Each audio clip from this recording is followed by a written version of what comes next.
Ebil Awakening, Part 2, The Wrath of the Samurai. Finally, now all these American san senpai samas will stop complaining, Samurai whispered loudly to no one with a nerf on his face. Saku Amarai put the final addition into the new 1.8 patch and pressed the giant arbitrary button that magically sends out patches. Casual scrub feeders no longer be carried by a hoo-ha. This patch will for certain fix all of these problems. Sakura Tree once again manically laughed as he watched Diddy Main's worldwide shriek Diddy screams of pure agony and salt. At this very moment, the Ebil Wizard awoke in a cold sweat. He paced his eyes over to the corner of the room, where he saw his new jab, just as he had left it. Wizrad rolled out of bed, well, back rolled more specifically, because his forward roll is garbage. Wizrad lightly jogged to the shelf and attempted to get the Ganon Flakes on the top shelf, but acted in sheer panic when he realized something.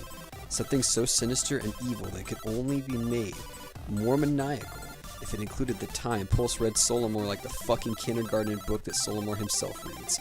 Like Hop on Pop or some shit.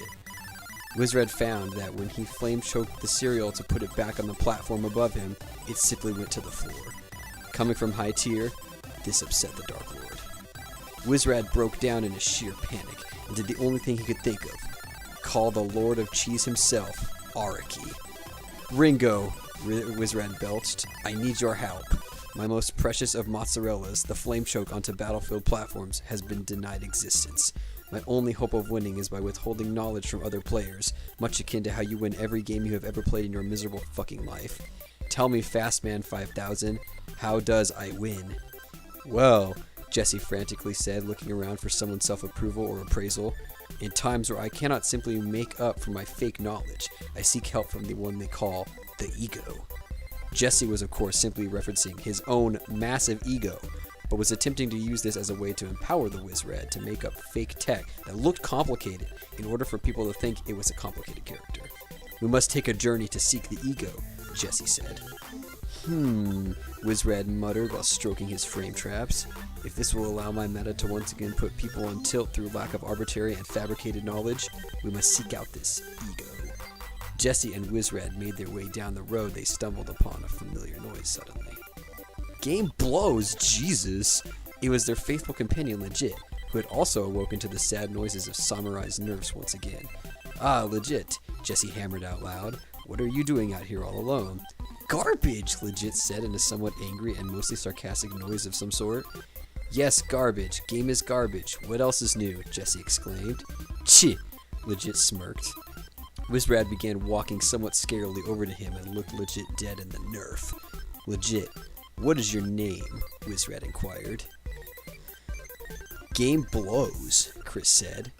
It's as I feared, Wizrad stated. He has been afflicted with the most sinister of sicknesses, being Chris. I've heard legends of this, but naturally withhold it so that no one else can know of its game-breaking mechanics, Jesse exclaimed. Yes, Wizrad said. It is a cancerous disease that enables you only to say the same phrases over and over and contribute absolutely nothing to any conversation.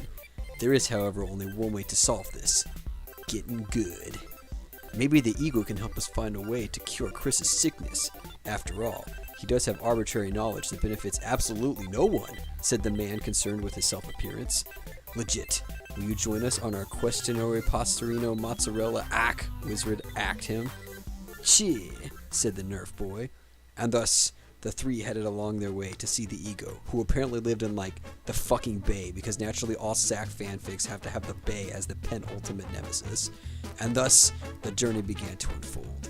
Would Wizrad find a way to win using cheese? Would Jesse ever overcome his paradox of wanting to be liked and maintaining the most cancerous character in the game? And would Legit ever use more than just 5 fucking phrases?